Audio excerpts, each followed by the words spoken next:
Everyone loves an unexpected plot twist, but your education shouldn't be one of them.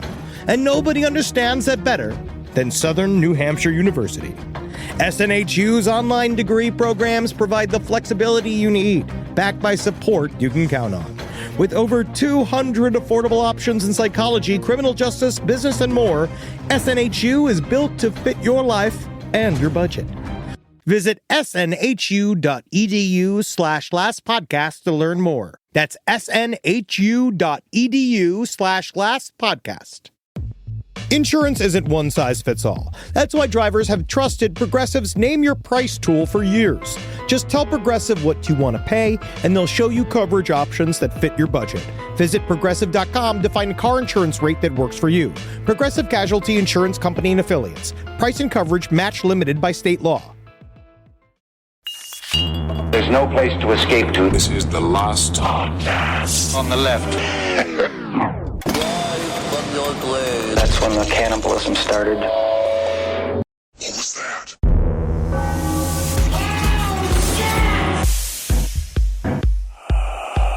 9/11 week is the best time to do a show. You know, I almost forgot. You know, me too.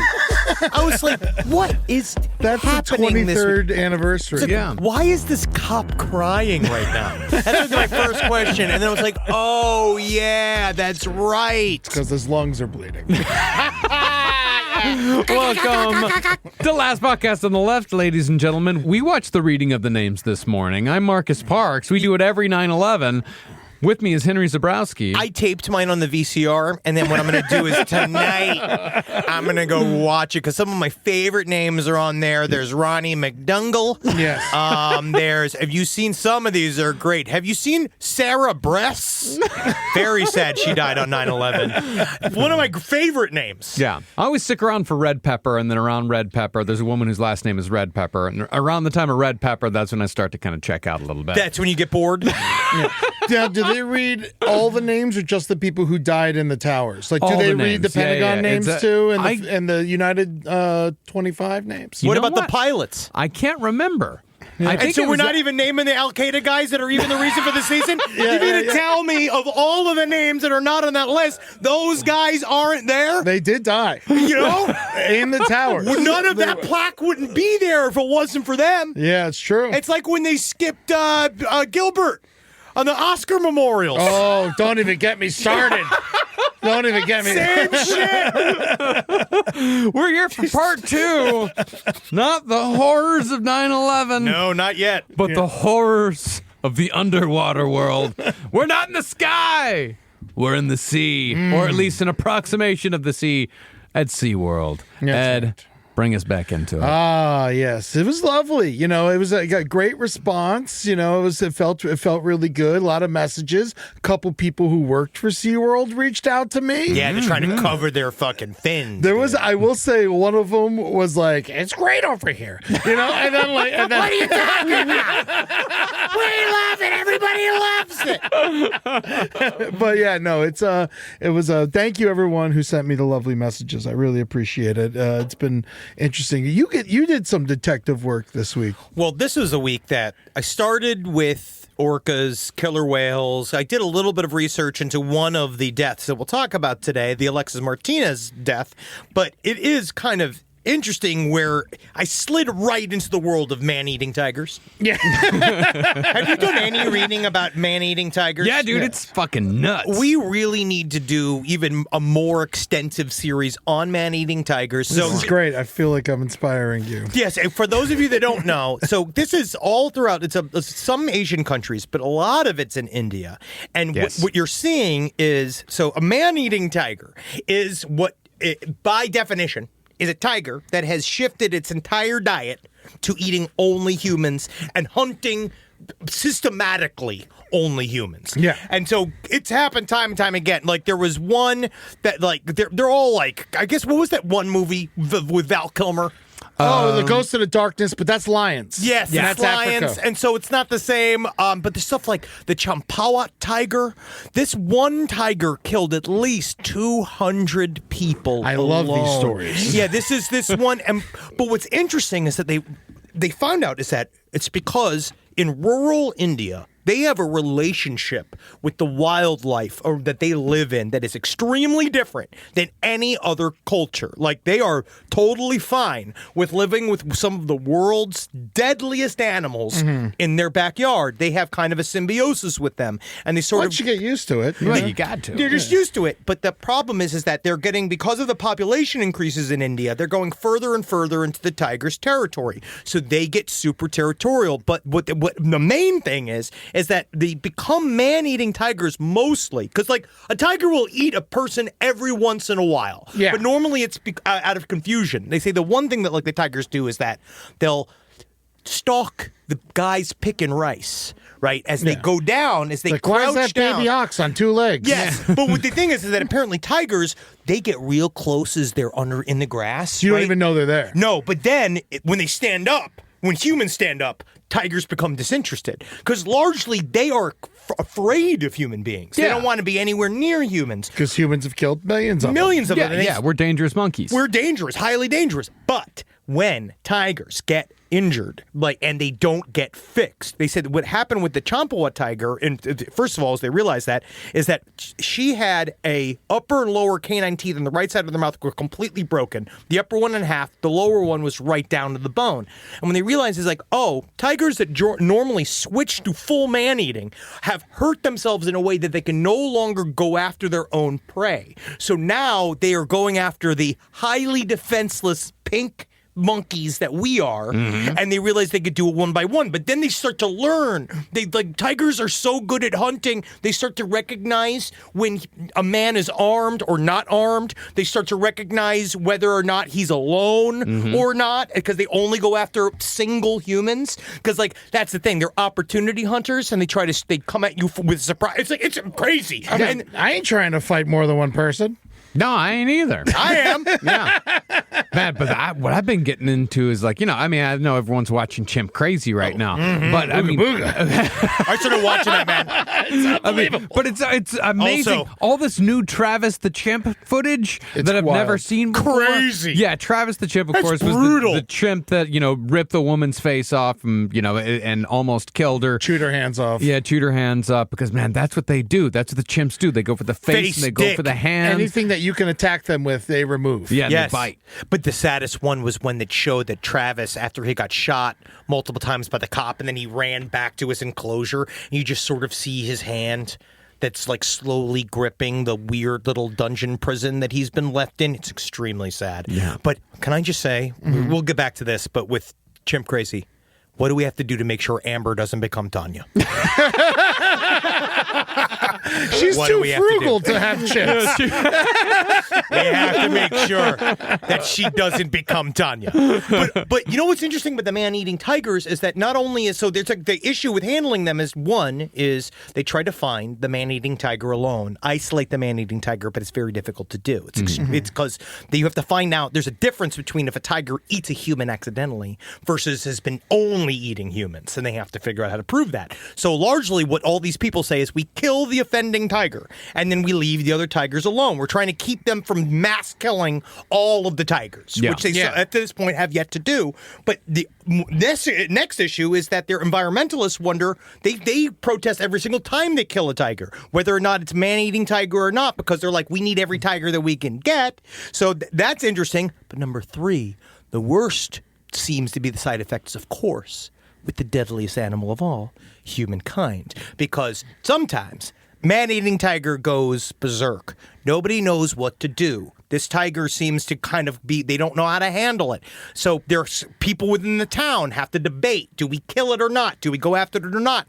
Blah, blah, blah. Turns into an angry mob. All of a sudden, the town is in flames. Like, they literally, mobs of men getting drunk and mass sexual assaults, mass fires. Jesus. It's bad. It's crazy. It's bad. I don't know why that happens over tigers. Tiger riots. Yeah, it's tiger riots. But that's my research project. Thank you for that. Actually, it's good. It's a good palate cleanser. Isn't it? All right, so I'm going to take you to November 1983, Iceland. Before Tilikum killed 3 people in captivity, he was a chill-ass orca, eating fish, and he loved playing with his family. I mean, so we don't know how much he loved being with his family. Well, we knew that he cried when they stole him from them. How about that? I'll get to it in a second. Some big tears. One day, while frolicking in the waters off of Please try to pronounce this. Barefoot Order. I'm going to look at it. Like, you know what? Just for the I know how to pronounce it. Can you do it? Yeah, Berafjordor. Yes. So one I mean, day, that's the best that I can do. But yeah, one day, while frolicking in the waters off of Berafjordor. his family was rounded up by thugs, and he was kidnapped from his home. Whale napped. Calf napped, I guess.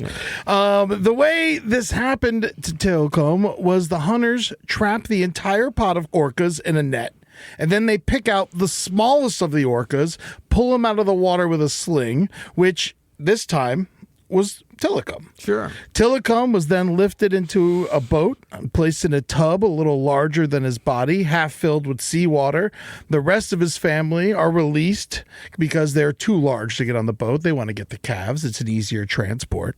This is extremely traumatizing for not only Tilikum, but his entire pod. I did see some writings talking about the emotional sensitivity of orcas and whales, and it is like they are extremely smart. Oh, yeah. Like they are They straight up cry. They have emotions. Yeah. And they have connections. They make intellectual connections. Remember we said biggest brain of all the animals. Yeah.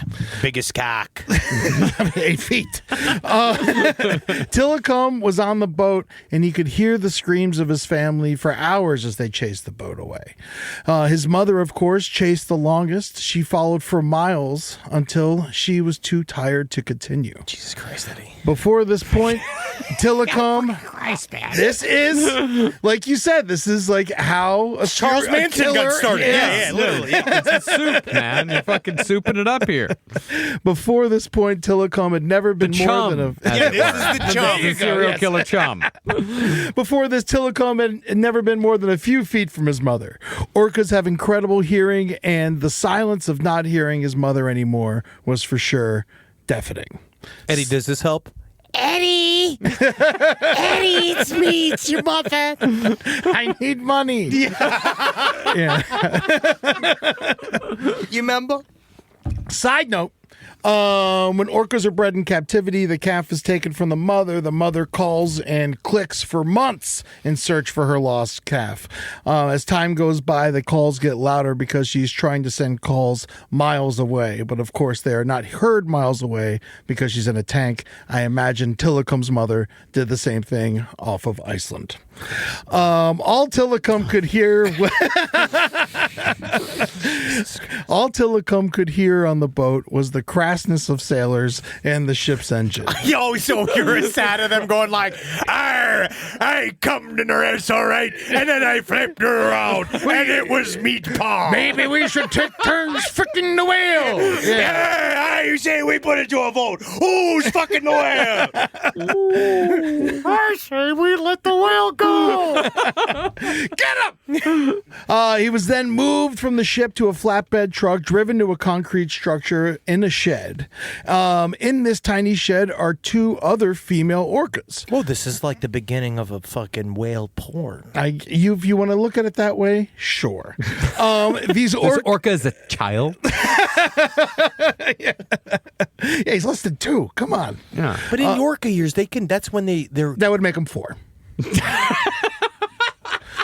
These orcas start to scream at him in a language he does not understand. They are confused by him and hate him because they were also recently kidnapped from their respective pods. He's bigger than both of them and takes up a lot of room in the shed that is already too small for the two of them. He spends a year in his cell. One day he's removed and put in the back of a truck, driven to an airport, put into a cargo plane, and flown over to Victoria, British Columbia in Canada to an amusement park named Sealand of the Pacific. This was thousands of miles from Iceland. Obviously, this concept was lost on him. Yeah, he doesn't know maps. Yeah. It's like the Charlie Manson, institutionalized, fucked up in the fucking system, and then put amongst the people. You expect me to get better in here? Wait till you get to the point where he draws a swastika on his forehead. Honestly, at first, yes, I'd be offended, but quickly, soon afterwards, I'd be like, how do you learn to do that? Learn the simple. There's no sharp angles in the ocean. You find out there's an employee at SeaWorld that's just been reading a Mein Kampf every night. I've been doodling. The fish are delicious.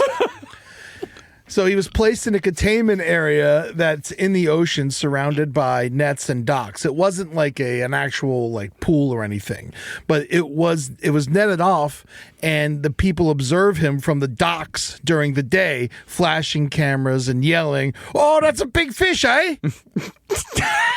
Very good Canadian. Thank you. It wasn't. It sounded British. I'm trying to help. I'm not trying to roast Oh, that's a here. big fish, eh? That's better, right? That's better. Oh, that's much a big better. fish there, eh? Yeah, there you go. Oh, Thank yeah, you. no, right there. But I tell you what, if I seen a bigger fish, and let me tell you, I'd seen when I was over in Westminster, I saw a fish twice that size. But that's the thing, though, is that you're operating under the principle that there's a fish, and it's actually not a fish, mister. That's a mammal. Thank and then you, you got a Bob. fucking Canadian giving you a goddamn lecture for the Thank next hour you, and a half. Bob. Let's yell at this fat man. Eventually, they moved Tilikum to a larger enclosure with two other killer whales, Nootka and Haida. They were much smaller, but also not fond of him because he's so big and he takes up a lot of space, and they're already cramped enclosure. Just so large. I'm sorry. That is like his bane. Like it was consistently, like through his entire life, he was bullied by smaller whales that could maneuver around him and like kick his ass. Oh, that's awful. Yeah, they begin to bully him. Sometimes the big deserve it. We'll take it to the parking lot in a little bit. They begin to bully him and beat up on him. They ram him, rake their teeth on him, and during the evening, the three of them are locked up in an even smaller indoor tank adjacent to the pool. See, you saying them they were mean is interesting because I don't know why.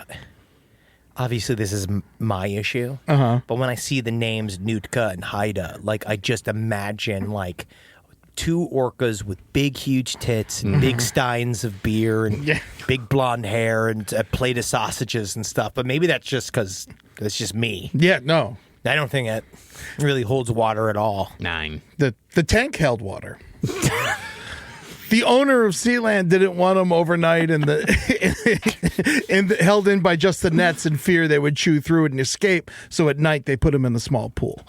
The three of them would be locked in the module for 14 hours at a time, from 5 p.m. to 7 a.m. every goddamn day. Most nights, Nootka and Haida attacked Tilikum. If he didn't get lacerated from their teeth, it would be the metal walls of the tank. Dude, this is Pan's Ram. This is not Charles Manson. Totally Pan's Ram. This is Pan's Ram.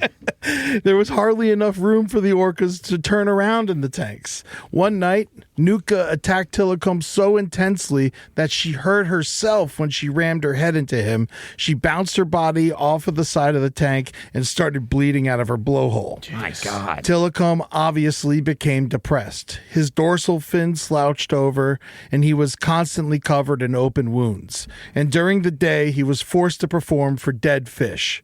He very much would prefer to hunt and catch his own fish like he did in the wild. Of course. My God. If he refused to go into his nighttime enclosure with the other prisoner whales that beat him up, the humans would withhold food from him.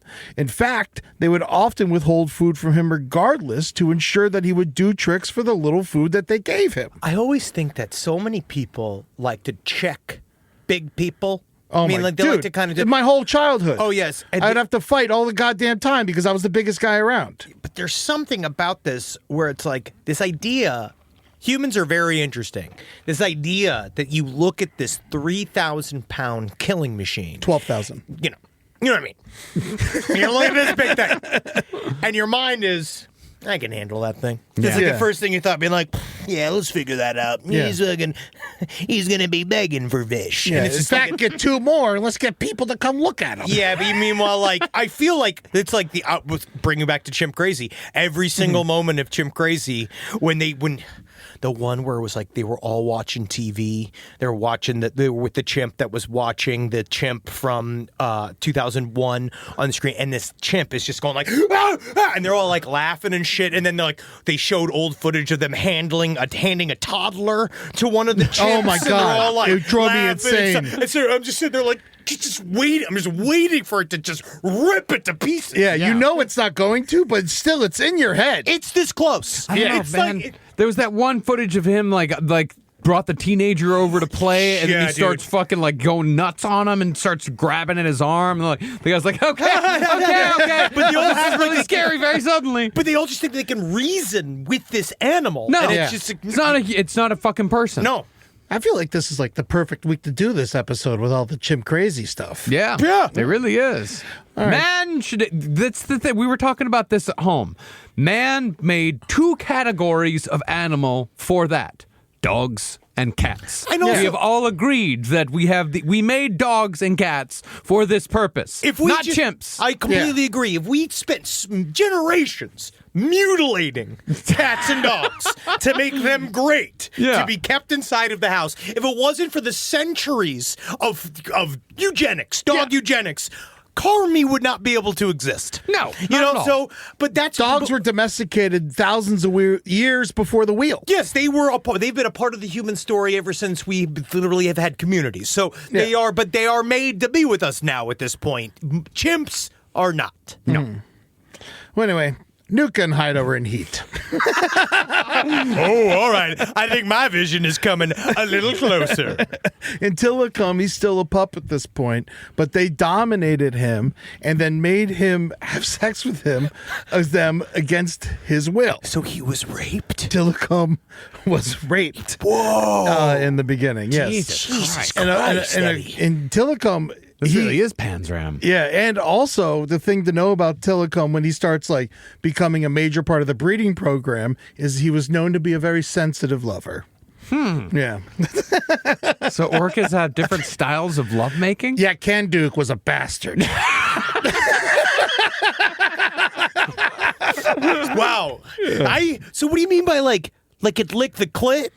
No, he would follow them nicely and rub the side of them, and like the orca would like look back at Sensual. him. Yeah, it was very sensual. When like Can Duke would just like ram himself into the poor little orca that he was impregnating. Wow, great. But, yeah, well, you know. Yeah, I asked. Cam Duke died and Tilikum lived. Hey, that's how it goes. Rise from your grave.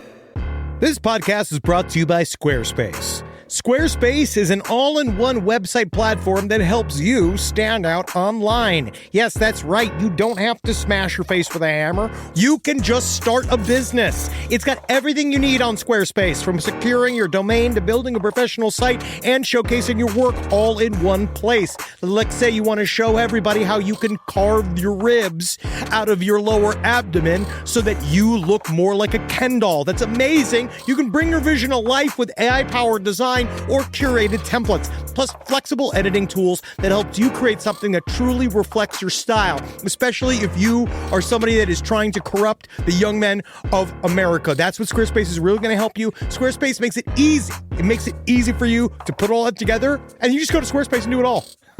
Thanks, Braden. Head to squarespace.com/left for a free trial. And when you're ready to launch, use offer code LEFT to save 10% off your first purchase of a website or domain. Summer means freedom. And for adults, summer means work next to freedom. But thanks to Mint Mobile's summer sale, it can almost feel like the work is playtime for the adults. Right now, all of Mint's plans are $15 per month, even unlimited. Free yourself from big wireless and switch to Mint Mobile for high-speed data and coverage on the T-Mobile 5G network. It's so well connected, I could call from anywhere. Deep from well within my bunker, where my AI-fueled robots slowly but surely toil for me, but I know for a fact I'm saving money on my phone plan. or up above, where I'm training all of my giant Amazon female warriors who will fight in bulletproof mesh. Also, honestly, Mint Mobile's really cheap and it's really reliable, so you should use it. To get your new wireless plan for just $15 a month, go to mintmobile.com/LPOTL. That's mintmobile.com/LPOTL. Cut your wireless bill to $15 a month at mintmobile.com/LPOTL. That's it. There's no catch. Upfront payment of $45 per 3 months, $90 for 6 months, or $180 for 12 months. Plan required, $15 per month equivalent. Taxes and fees extra. Initial plan term only. Greater than 50 gigabytes may slow when network is busy. Includes up to 20 gigabyte hotspot. Capable device required. Availability, speed, and coverage varies. See mintmobile.com. In the United States of America, there's a break-in every 26 seconds. That means somewhere, right now, an intruder is getting closer.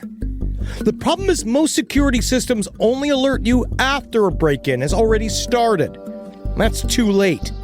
Choose SimpliSafe to secure your home.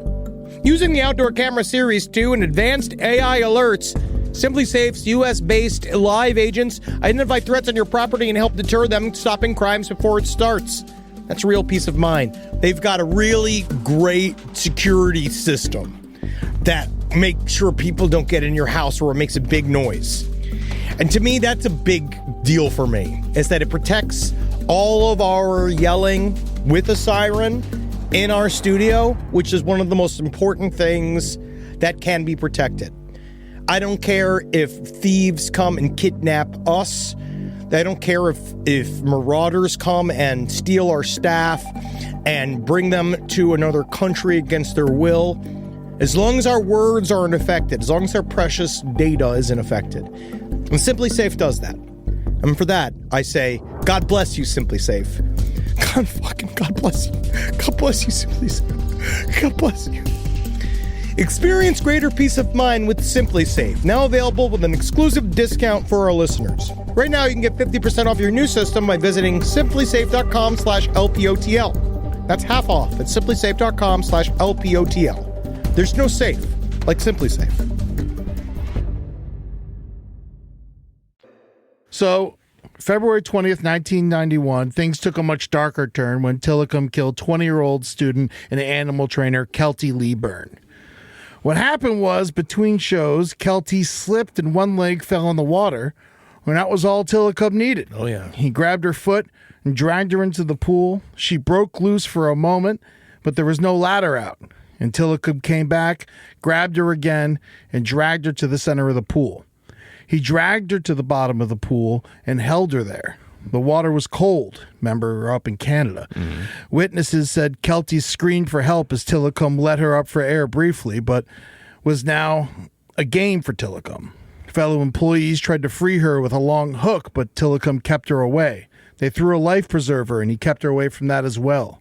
Staff was doing everything they could to distract Tilikum to release her, but he would not. There's something about, I was reading one about one of the tiger attacks that had happened in captivity, and also the Siegfried and Roy attack. Yes, the Roy attack. That was in front of an audience of people. But that's interesting because they tried to say, but it's imagining all of the people desperately, like this giant animal is playing with a dead body in a pool. If you hit it with a baseball bat, it won't affect it. Yes, but they're literally like shaking keys at it. Like it's crazy. They have like slap a fish, the water. They have to slap the water, and they're shaking keys at it. And they got little fish, and they go like, "Stop it now, please stop it." And that's like that's all they could do because it's a 12,000-pound killing machine. Yeah. And Tilikum, he brought her under again and again, letting her get brief gulps of air. The other whales began to join in at this point. He was playing with her, balancing her while she cried on his nose. Whoa, so she was alive for that long. She's still alive. Then she's still alive. Yes, she's still alive at this point. And then Nootka and Haida began tossing her back and forth as well. While she was fighting for air and survival, finally, Tilikum took her underwater to her ultimate demise. Oh. The whole event lasted for 15 minutes. Oh, I thought you meant she survived altogether. No, she's dead. Yeah. Yeah, she's very much dead. I assume. Yeah. Yeah, but now... Man, 15 minutes. Yeah. Of just getting beach balled back and forth by a bunch of whales. Like 3 orcas. After she was dead, Tilikum refused to give her back, and he continued to play with her dead body in front of the staff and onlookers. Ted Bundy.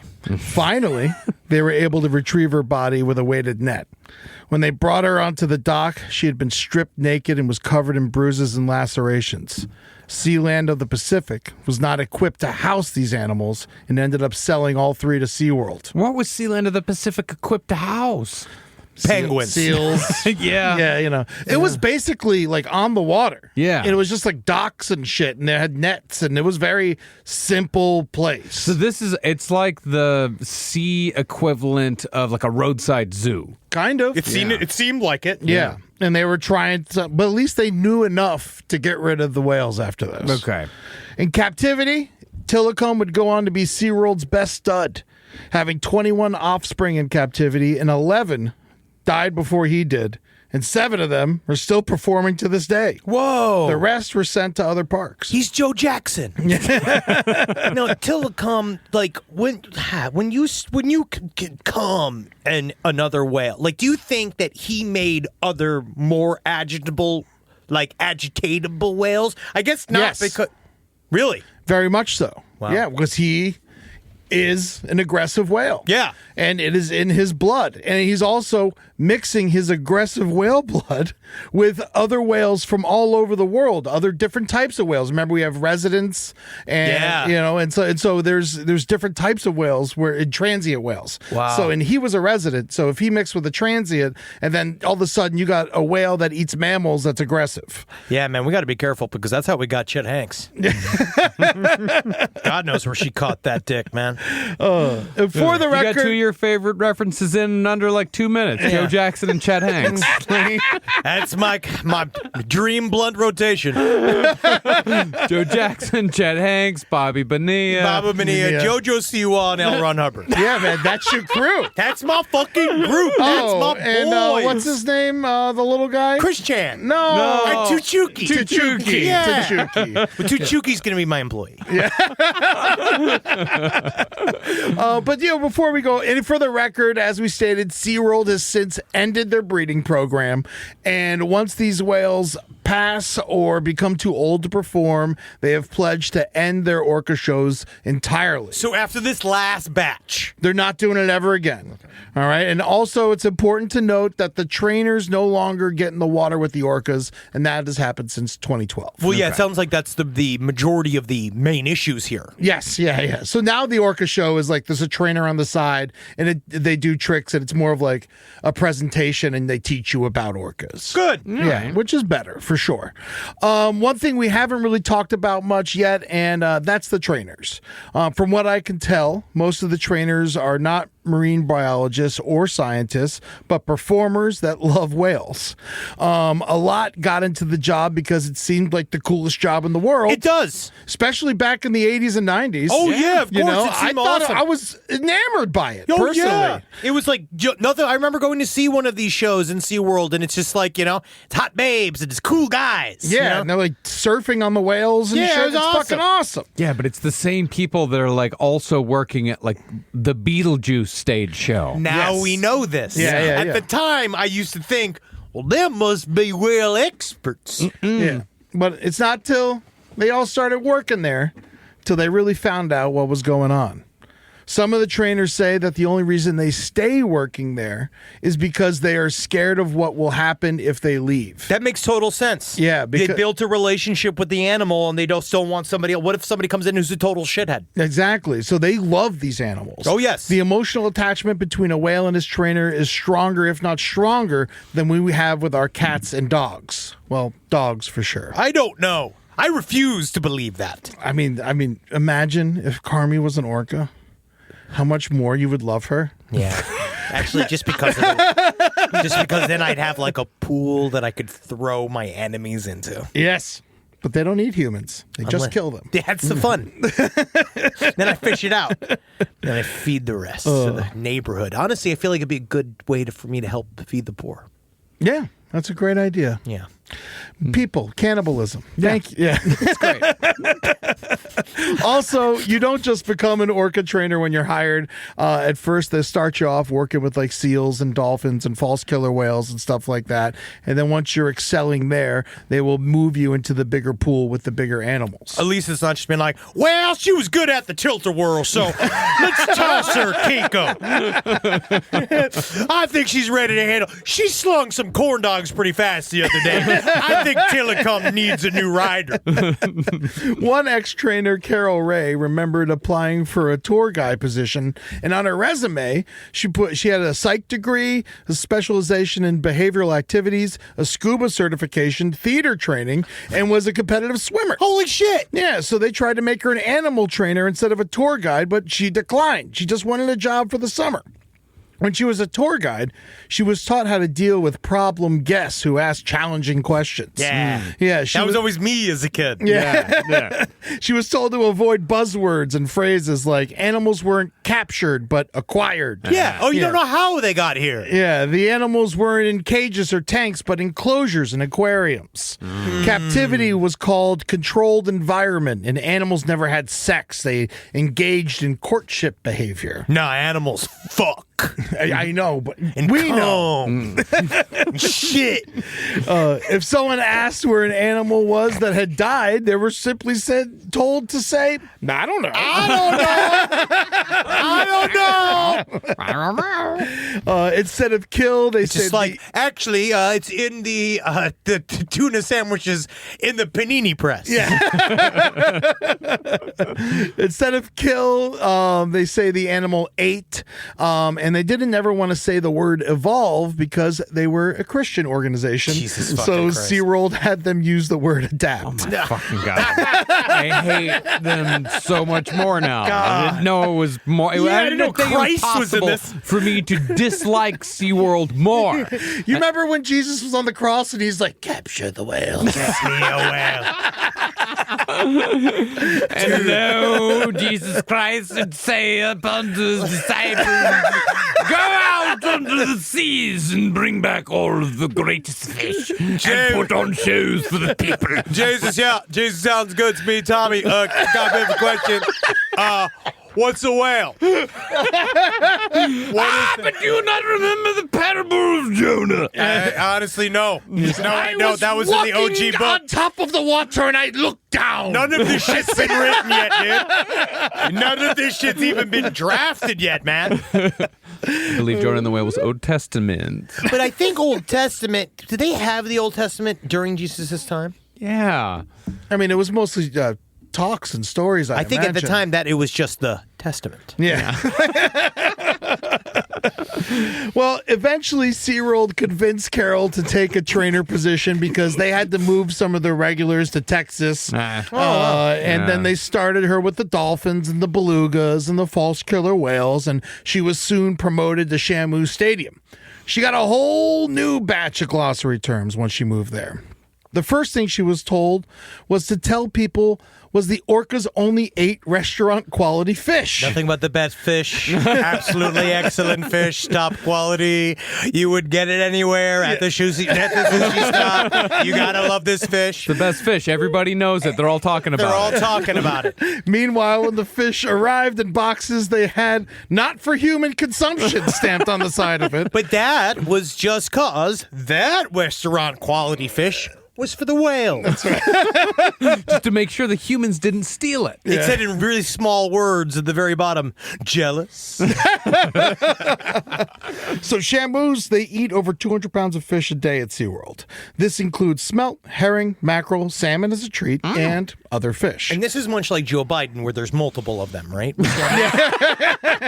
Some are taller, some are shorter. That's the how you know they're earlings different. are different. Yeah. Yeah, they've never disclosed how much they spend on the fish, but it may be less than you think because they charge tourists money to buy fish from them to feed to dolphins and stingrays and orcas. Yeah. So it's a pretty good business model. Yeah, I was at this place at this guy was at this gator reserve, which is probably they also probably had to change their name for at some point when I was in St. Augustine. Yeah. And it was really fun, but there was like an area where you go and the gators are obviously like way overfed. Yeah. Yeah. So that because they're 5 feet from you, so I'm pretty certain they just feed them and feed them and feed them and feed them. But a part of it was that you could go and you put a quarter in, and you get a handful of alligator feed, and then you just Was it just pellets? It was just pellets, but it's just like you're just watching countless children just literally pelt an alligator's side of its head by throwing feed, and they're like, feed the gator again, feed it again, Troy Joseph, and it's just like, just going like, just throwing feed at its face, and it's bouncing off of this ancient killing machine, just like, and they're just kind of like, chomping it all up, and they're just so swollen and fat. Dude, when I was a kid, my parents took me on vacation to Pigeon Forge, and there was this one T-shirt shop that had on the sign outside, it said, "See and feed 5 live bears," and I was like, I want to go there. That's where I need to go. So I go, and I bought like a cup of sliced up apples, and then you're just on the second story, like walking on a catwalk above 5 bears that are just sleeping on concrete below you, and you just throw the apples at the bears, and they like slowly walk over and eat it all sadly and shit. And you're like, awesome! Yeah, I will say I went to Pigeon Forge last year, and it was no longer there. Okay, Thank God. good. Yes. Good. Now those bears are working in the restaurant. That's right. Paint them black and white. Put them in a pool. Our extensive collection of these new marine bears. They're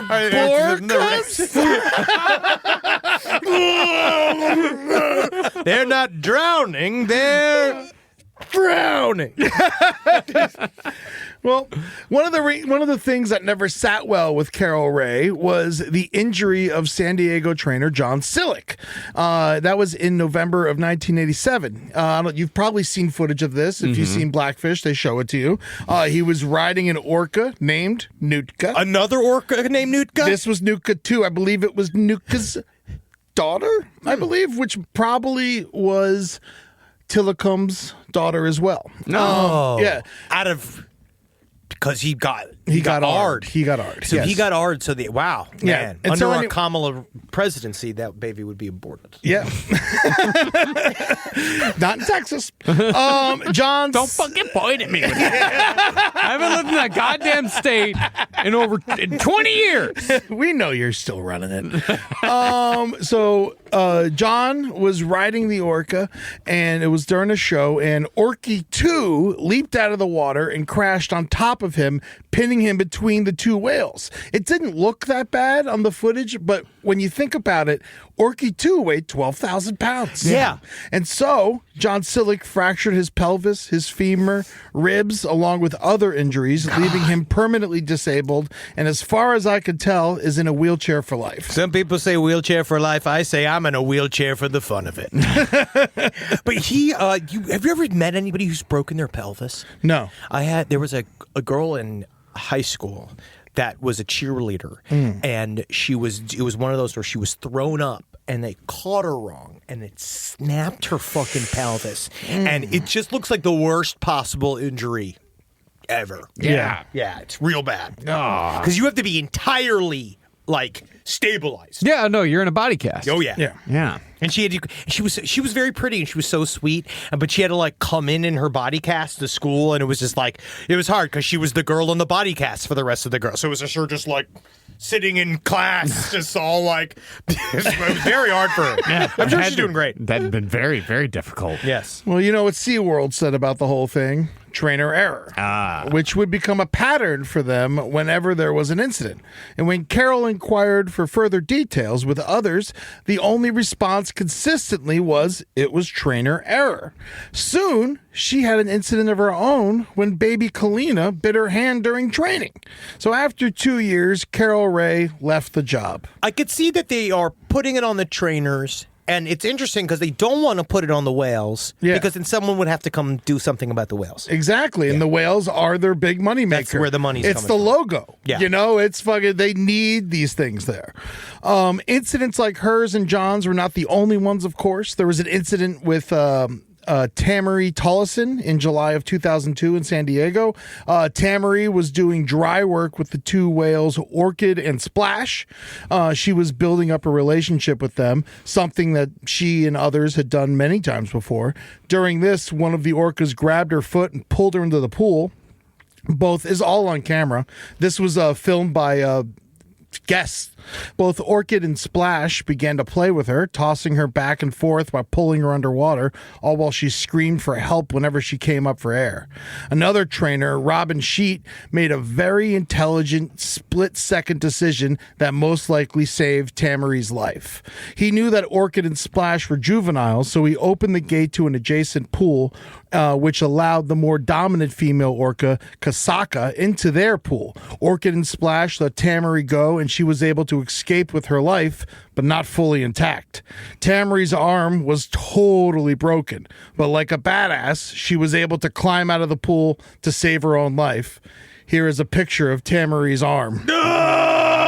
Oh, it's spaghetti! Yeah. Oh, that's not good, man. That sucks. She swam with that fucking thing. Yeah, I mean, man. I feel You like gotta. that's one of those. Oh, that's that shock thing where you don't feel the pain at all. It's No. just like, I got to get away from these gigantic fucking killing machines. Yeah, I feel like, you'd see me burst out of the water like the Human Torch. And then you see this fucking asshole offering his hand to pull her out. Like, sorry. Man, I couldn't that imagine. hurt? Couldn't imagine get killed by something with a cute name like Splash. yes, it's ridiculous. It's very hard. It's like, and it's when you talk about these, Can-Do and Corky, the cute names of these stories make it extremely more chilling. It really does.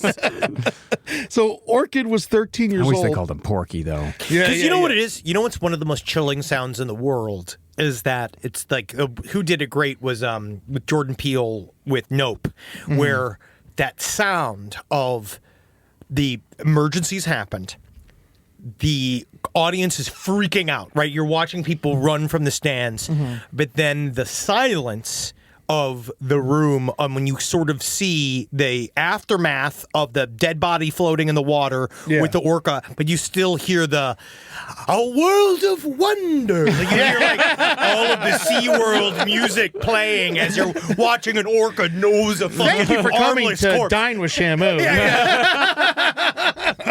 Yeah, there's been many video games based on like BioShock Infinite and all based on that exact principle. Sound, yeah. Rise from your grave. Last Podcast on the Left is excited to collaborate with Audible. Audible has a massive range of ad-free crime fiction, nonfiction, and true crime podcasts. There's so many things you could do while you're listening to an audiobook. You can clean up your own personal crime scene. And that's easy to do, and you can learn it all from books. Some people also listen to audiobooks to go to sleep. But you could check out podcasts like This American Life, titles from true crime greats like Michael Connelly and Agatha Christie, and Audible originals like Dr. Death, The Cowboy. You can find whatever you're looking for on Audible. Plus, you can multitask while you do it.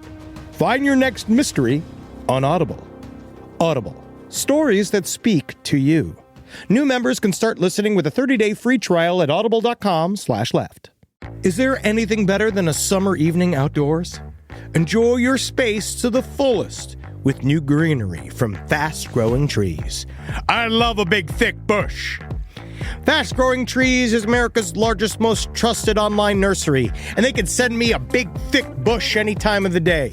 It arrives at work. It arrives at my car. I can pinpoint on a Google map where it is. Send me a big, thick, brown bush. And they send it immediately when they have it, because sometimes the shaver comes to town.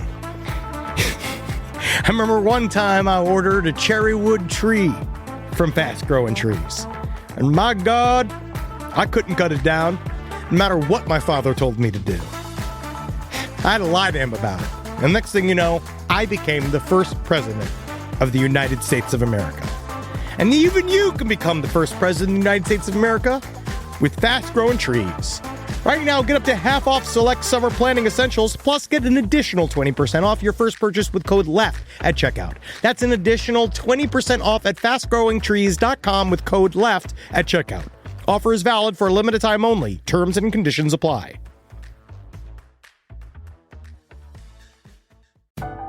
This is a paid ad by BetterHelp. It's so important to remember with the busyness of the holidays, every holiday, Arbor Day, that day about the planet, President's Day. There's so many things to adapt to in this life, and it doesn't follow a perfect plan. God, ruins the whole weekend. But therapy with BetterHelp, the world's largest online therapy platform, it can be a space to pause, reevaluate, and adjust to any unexpected changes. With over 30,000 therapists worldwide, BetterHelp is one of the leading online therapy platforms, having served millions of people globally. BetterHelp makes it easier to fit therapy into your routine. You're in good hands, too. BetterHelp therapists have at least 3 years and 1,000 hours of hands-on experience, and hold all required education, training, and certifications. It's easy to do, and the help is better over there. You don't have to navigate life's changes alone. Sign up and get 10% off at betterhelp.com/lastpod. That's betterhelp.com/lastpod. So Orchid the whale, the one that pulled her in the water, we think it could have been Orchid or it could have been Splash, was 13 years old when the incident took place, and some say was the most intelligent whale at the park. She was also a deeply traumatized individual. I understand that orcas are not humans and vice versa, but Orca was born smack dab in the middle of a Shamu show in front of an audience of thousands. It does feel like it shouldn't register with the whale, right? It shouldn't register with the whale, but it's such an embarrassing, weird thing. Yeah. But also, there's a part of me that's like, because I'm addicted to the concept of showbiz, been like, that's vaudeville, baby. Yeah. Yeah, that's incredible. Born a star. Yeah. But no, this whale, like this orca, the first thing that it experiences when it comes up from the water is a bunch of fucking monkeys screaming at it. Thousands of people. Yep. Yeah. Yeah, so Orchid's parents, Orky 2? All right. Orchid's parents were Orky 2 and Candu. 3 days after she was born, her father, Orky 2, passed away from pneumonia in an adjacent tank. Pneumonia? Yes, usually it's pneumonia. And then 11 months later, she watched her mother, Candu, get in a fight with Corky 2. So there's Orky 2, there's Orchid, Orky 2, and Corky 2? Yes, that's right. And obviously, there's also Corky and Orky. I mean, there has to be. Yeah, so Corky 2 rammed Candu until she bled to death in front of Orchid. Orchid, obviously, now very traumatized orphan before the age of 1. She was then raised by humans instead of orcas, and her only friend was Splash, the other orca in the incident. Eileen Warnos. This is what we're seeing. I actually feel like that the trauma could be, obviously tell me if I'm wrong, sidestorieslpotl@gmail.com. I know you love to do that, but I have a idea. If it's so intelligent, I imagine it would experience more trauma. Yeah, of course it would. Yeah. And her best friend, Splash, suffered from epilepsy and once had a seizure so bad that Orchid got underneath him and brought him to the surface and saved his life. Whoa, cute. During the incident, Splash hit his head on the gate and injured his jaw. SeaWorld then decided to remove all the teeth on his lower jaw, and he was never able to fully close his mouth again. Oh, yeah, this is not good. Again, very bad serial killer whale chum. Yeah. SeaWorld denied that Orchid was an aggressive whale. Years later, her animal profile leaked, and she had 12 aggressive incidents over as many years. SeaWorld denying responsibility is a very clear pattern. You know what's interesting is another one, it's like with Travis, the chimp, was that they noticed that Sarah, I believe was the name of the lady that owned Travis the chimp, is that after Travis killed her friend, so it was her friend who came over because they were finally going to essentially transport Travis out of the house, right? Yeah. That was like one, and so the friend was the one who got maimed, but apparently the owner of Travis revealed that Travis was getting more and more physically violent to her throughout the entire time before the attack. So she was covered in bruises and shit. So it seems wasn't she like giving him Valium and shit? Yeah, oh yes, but this is interesting because these whales are like building.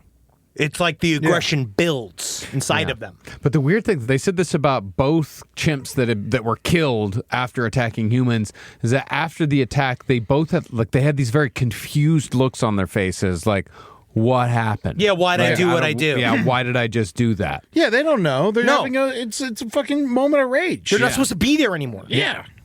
So the only death, I said there was 4 deaths and Tilikum killed 3. Mm-hmm. The only death of a trainer by an orca that did not take place at SeaWorld was the death of Alexis Martinez by the orca Quito. This unfortunate incident took place during a training session on Christmas Eve 2009 at Loro Parque in the Canary Islands.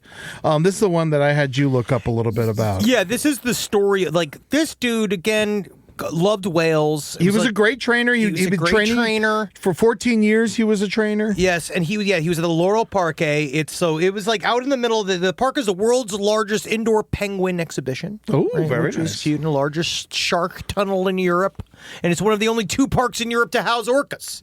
But I still feel like, why do I always feel like a European water park? Because it's got to be kind of not great. Yeah. Yeah, because I think you imagine it being in Eastern Europe. Yeah. I imagine it's just like Hungary. concrete squares, and it's been like, "Welcome to Prokerskors," where it's like, "You will beg to see the monkey. You will cry and suck to see the puffin." Like, I could see it being like very intense and very sad in there. So Martinez was working maneuvers with Quito, and he'd done these a million times before, but he decided to improvise a little. And Quito rammed Martinez and then brought him to the bottom of the pool where Alexis laid motionless. So the way it happened is that he had been acting weird. Quito had been acting weird the entire show, right? They were doing this thing. It was a training It session. was like a training session. He'd been acting strangely.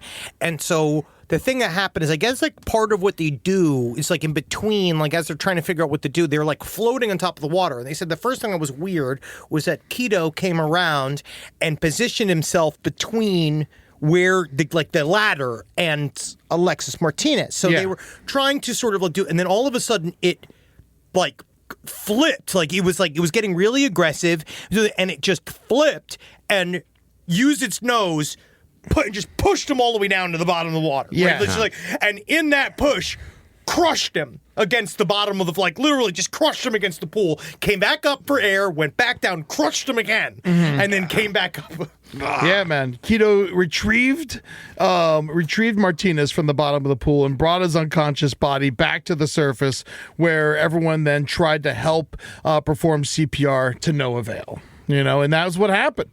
Laurel Parquet called it an unfortunate accident. Said he drowned. But after the autopsy, it was revealed that Alexis did not drown, but suffered a very violent death, according to the coroner and Henry. Oh, yeah. His whole chest was crushed. Yes, he had multiple abrasions, a lacerated liver, badly damaged internal organs, a collapse of both lungs, fractures of his ribs and sternum, and puncture wounds consistent with the teeth of killer whales. He was smooshed. Yeah. That would be the term, which you very rarely see in true crime. It sounds like a car accident. Yeah. Like a really bad car accident. It's about the size of a car. But the only other smoosh we've ever covered was in the Salem witch trials. With is the true. weights. With the trial by more weight. That's interesting. Yeah. Pressed to death. Oh, good. I can't wait for the movie. And also, I find it interesting is that the Canary Islands Ministry of Labor and Immigration, they basically said, well, working with orcas, that's inherently risky activity, and you're asking for it. Like, essentially, they said the only way to prevent orcas killing humans in captivity is to stop having orcas either in captivity or stop having humans interact with orcas in captivity. You know what? They're right. They're not wrong. Yeah. So I know what you guys are thinking back at home. Ed, you're piling on. This is called Horrors of SeaWorld. This happened in the Canary Islands at Laurel Parquet off the coast of Morocco, SeaWorld has nothing to do with this. But the man leading the training exercise was Brian Rokeach, who was actually a trainer from SeaWorld San Diego on loan to teach them how to train the orcas. And Quito was one of 4 orcas on loan from SeaWorld. So Quito, in fact, had a list of incidents involving trainers back in SeaWorld in America. I find this, it's like priests. It's like they're moving them around. Like, it is. I do also find it interesting that the ones that go on to actually kill people have a track record of herding trainers over and over again. Yeah, they're traumatized. Yeah. Yeah, man, it's crazy. They hide the fucking incident. Because they don't want to talk, because I feel like that's really the giant glaring red flag, which is it's not a one. They also can't say it's a one-off incident. Yeah. They can't say, oh, he freaked out. Like Roy, Siegfried and Roy, when he got attacked by the tiger, he was trying to say the way he tried to keep the what was I think it was like Monte Carlo. I forget the name of the dog. I was thinking the tiger. I don't remember its name. But when he was dragged now off it's stage, called Rug? Yeah. when he was dragged off stage, so his name was like Monteclair. Montecore. Yeah, Montecore. Montecore. Yeah, Montecore. Yeah. And so he got dragged across the stage, and Roy tried to explain it as he's like, the problem is that during the attack, Roy had a stroke, and so he was trying to say, I had a stroke. The cat was trying to save me, and everyone's like, no, no, he was not. They're all like, because he smacked the tiger in the face. That was what happened. He smacked him in the face after he did something wrong, and then the tiger grabbed him by the neck. I never knew this. It was on Roy's birthday. It was on his birthday. 59th birthday. Damn. And they'll never say they kissed, Siegfried and Roy. They died pretty close to each other. Yes, they did. Because he died of COVID in the end, Roy. That's what got him in the end. The biggest tiger of all. It's from China. So, of course, with Alex Martinez's death, SeaWorld denied any responsibility.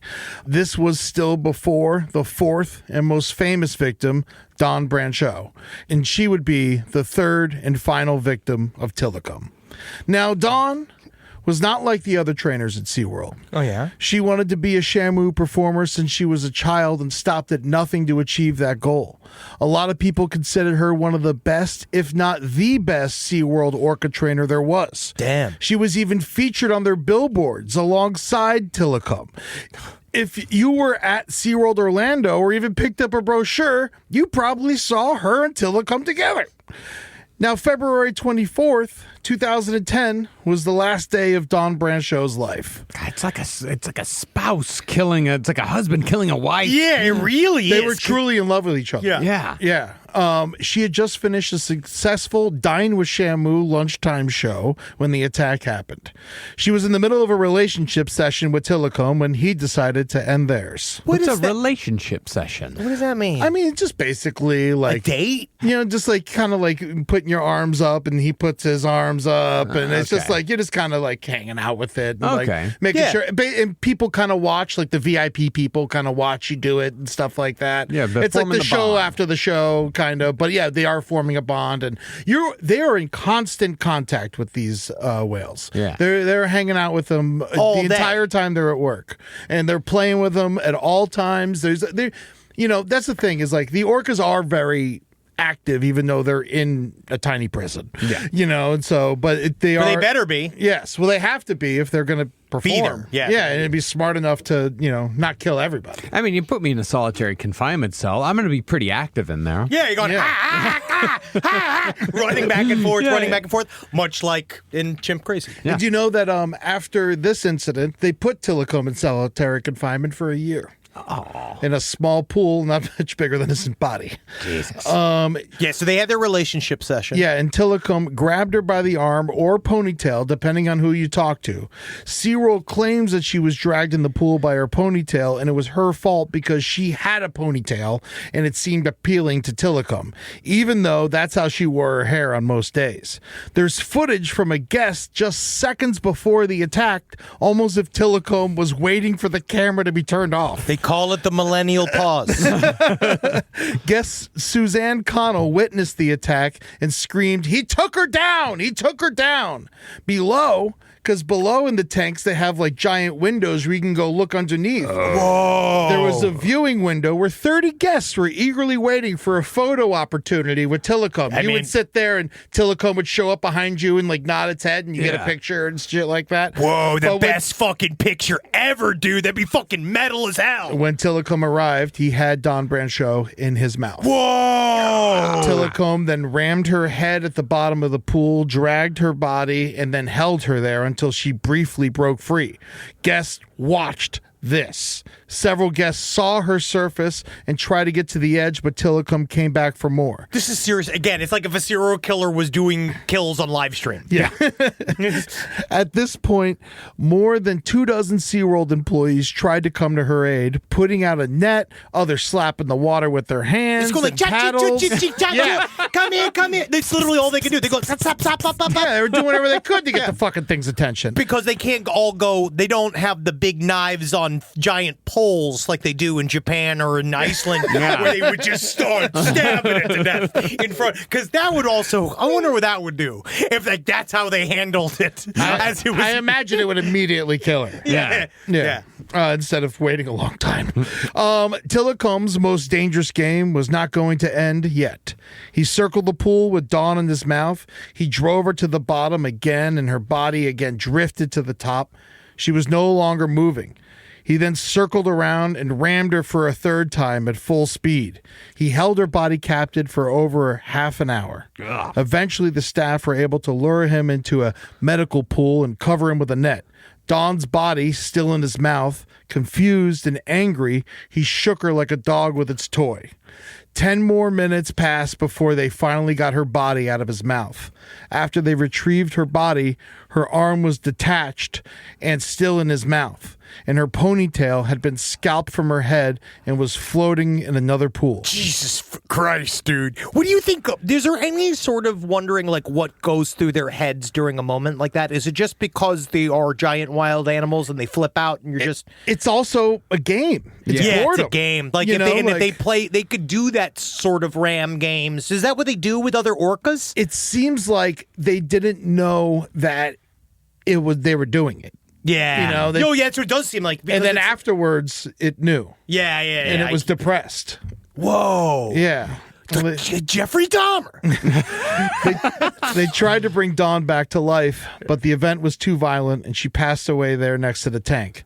You may remember the famous image on the news of her body with a blanket over her and Tilikum in his tank next to her crying, possibly not sure what he had done. Yeah, I mean, the only way you would know if he had actually purposely done it if he was posing like hard style next to her body.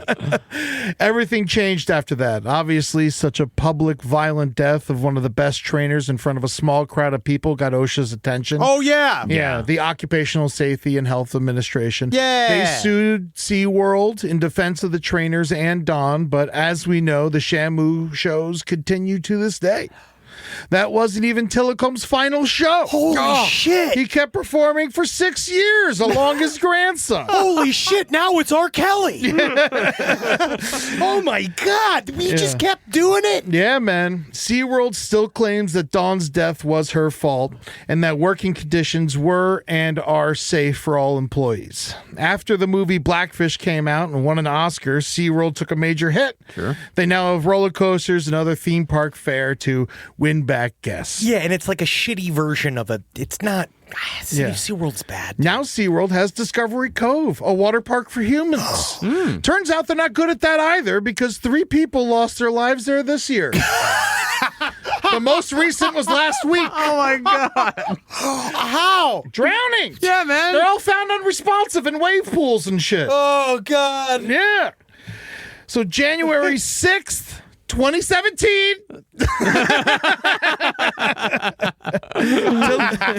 That'd be incredible. Tilikum arrived on the steps of the White House. We're shot going through a window. January 6, 2017, Tilikum's troubled life came to an end when he died, as many captive whales do, from bacterial pneumonia. If I had hands, I'd put them around the throat of the world, and I'd strangle them to death. And that's his quote from his last words. Yeah. They disposed of Tilikum's body like they do all other whales, which I learned about from an unnamed source who contacted me after the first episode. Yeah, because I have no idea how they do this. Because first of all, because it's like they can't feed them to the other animals, right? So he was moved by crane to the back of house zoological area where the vets conducted a necropsy. Is that how you say that, Marcus? Necropsy. Yeah, that's good enough. They conducted a necropsy, which can last for hours. Then the whale is cut up into 45-pound pieces and placed in Stericycle containers. That would be about 260 bins for Tilikum. Hey, you like whales? You want to make 45 of them? Hey, come on out. Oh, I heard you like whales. You have a chainsaw? If the whale dies in the afternoon, the people conducting the necropsy and disposal work all night. The next day, a Stericycle truck picks up the bins to incinerate. It's a very messy process that would put the Gainesville Ripper to shame. Oh, yeah, buddy. Was that because it's the... It's just covered in whale blubber? Yeah, and then put into bins. Yeah. All right.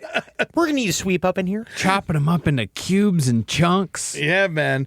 And then she said that sometimes she would show up to work in the morning and see that the fridge was full of like bins and like, oh, something big died last night. You know, like. Can you imagine if they did this at Disney World with the character actors? I mean, they do it at the Animal Kingdom, probably. Most zoos have incinerators and stuff like that is another thing I learned. Yeah. Today, SeaWorld, the aquarium, is a much better organization. They are more than regularly inspected by multiple organizations like the AZA, the American Zoo Association, OSHA, USDA, Humane Society, U.S. Fish and Wildlife, and PETA is even a shareholder so they can have a vote in board meetings. It's almost like they have to. But hey, I'll take it. Yeah, SeaWorld often rehabilitates animals like sea turtles and sea lions, etc., and they release them back into the wild. The people who work there truly do care for animals, but is it enough good grace to make us forget about the past? Well, think about, like, I'm going to bring up Chimp Crazy again just because I'm in the middle of watching it. That crazy woman, Tanya, was only first there because of how much she loved those goddamn chimps. Yeah. She loved them, even though she had no fucking idea what she was doing. No, she was care of giving them Happy Meals. But she was... the oh chimp. my God. She ordered chocolate shakes for the fucking chimps. Oh, yeah. Pouring the milkshakes into the chimps' mouths was just like one of the wildest scenes I've seen in a minute. And I was just... But it's hard because it was like when my mom would feed Gracie May fried egg sandwiches, the dog, in the morning. Dude, I brought up, when we were watching that documentary, I brought up Gracie May to Carolina. I was like, this is exactly what Henry's mom did to their fucking dog. It's called toxic love. It's this thing where she does not know that her love is killing the animal. Yeah.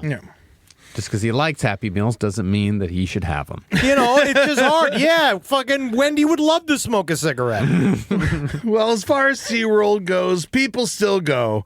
It's still one of the most successful theme parks in the world. And recently, I stayed at the hotel next to SeaWorld in San Diego. Oh, so because that's where they had beds your size. Yeah. It was wet. I had the front desk hold my luggage while I ate one of my many meals. And when I went to retrieve it, the lady at the front desk yelled to the back, "Get me some more SeaWorld vouchers." And then I asked, "Do people still go to SeaWorld?" And she replied to me, "No one cares about that documentary." Maybe she was right. That's it. Thank you so much. My God. Good No Lord. one cares about that documentary. Wow, you're right. Yeah. They don't. I guess they don't. They really don't. Really great work, Eddie. Yes, great work. Really great. This has been great fun. Thank you. We definitely stepped outside of our normal territory, but I like that we brought it with the same vibe. Yeah, It's the man. same vibe. It's the same shit. But we're going to get back to some real human crime. It's going to be murder next week. Yeah, ladies and gentlemen. Don't worry murder's about on it. the menu. I got murder on the docket. We got a bunch of shit. We'll figure that out.